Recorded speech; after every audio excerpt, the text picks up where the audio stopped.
Hi guys, so this week we are going to be making our own color wheels and we're going to be filling each one of the sections with patterns of some sort to give it a little bit of interest. So I'm going to show you right now how best to divide up your paper and also transfer your design so that we have radial symmetry in our color wheel projects this week. All right, so the first thing that I wanted to say is that you will need two different pieces of paper. The paper that's going to be your project paper, and then you're going to need like a thin sheet of computer paper, or if you happen to have tracing paper at home, that would be even better.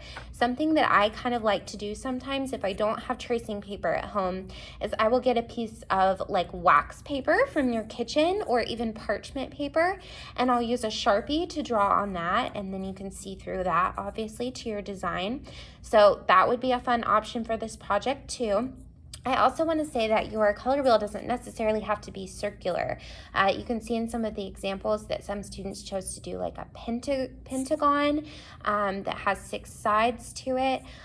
You could also pick your own shape if you want, like a heart or a flower or something like that, and divide that into 6 equal sections as well. For simplicity's sake, I have just a circle cut out here. I actually traced around a bowl or a yogurt container for the size circle that I wanted to make. And now I'm going to fold it so that my sections are equal. So I'm going to start by folding it in half. Remember that we need 6 sections for a color wheel. We need a yellow section, an orange section, a green section, violet/purple, blue, and red. Okay, so I folded it in half. Now I'm going to take my 2 corners and I'm going to fold them in on top of each other so that they make a triangle in the middle. So I'm going to fold those in. It's almost like making a paper airplane. I'm going to crease them really well so that I can see the different sections of my circle. And then I'm going to unfold it. Now, you could always do your color wheel on this piece of paper if you wanted to, now that we've got 6 sections. And you could do kind of like how we did for, I believe, our mandala project, where you draw your design on one part of it like this. Like if I was going to do like, I'll do kind of the mandala design on mine. And I'm drawing with pencil first. And then I would go back and trace over this with Sharpie so that when I folded it again, I could see through my other empty sections to the section that I've already designed. So if this was done in Sharpie, of course, I could fold it back up and see right through. You can almost see my pencil, honestly, to my design, and then I would just transfer that all the way around. You could also, if you are wanting to maybe transfer this design from this paper, from your sketch onto this paper, I don't think I've shown you guys this way to transfer yet, but I would maybe cut out this little wedge of my design.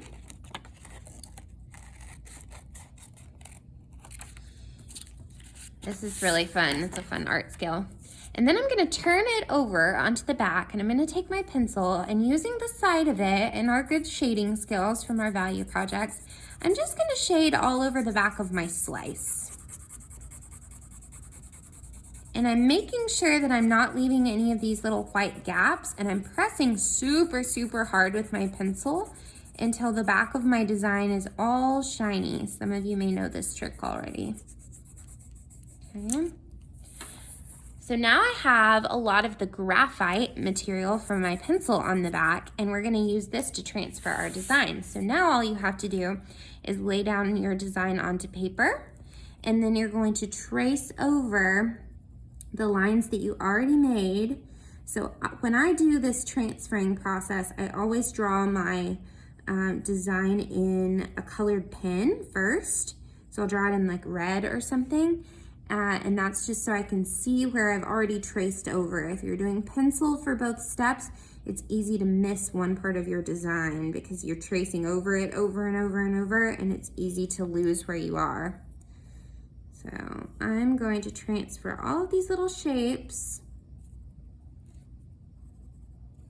Do these as well. And the pressure from our pencil on top is pressing the graphite that we laid down on the back onto our paper. So now you can see I was pressing really hard with my pencil and the graphite from the back transferred with my pressure to the middle. So then I would just go around to all my 6 different sections and continue tracing over my design and transferring that graphite all the way around until I have 6 sections. And then of course you could go back in and divide those sections up with a ruler and then trace over your design with a permanent black marker. And then you're going to go into each section and add color with whatever material you wish. So remember again, we need a red section, we need a yellow section, we need an orange section, green, blue, and violet. Okay, so 6 sections total. You can use any tint and shade of those colors within its little slice design, and you could also use a variety of materials for this, like oil pastels would be fun, markers or Sharpies would be fun, colored pencils, crayons, paint. You could always mix it up and do like a different material for each color. That would be really cool. You could do a mixture of, say, like Sharpies and colored pencil. That would be really awesome. So using a couple of different materials kind of gives our artwork that extra pop. So really push yourselves to be creative with what patterns you're designing. And then I would encourage you to use several different tints and shades of each color within its little slice. So my orange slice would have lots of light and dark shades of orange. We hope you guys have so much fun. Remember, if you give this project a try this week, don't forget to share with us. We love seeing what you guys do. Bye.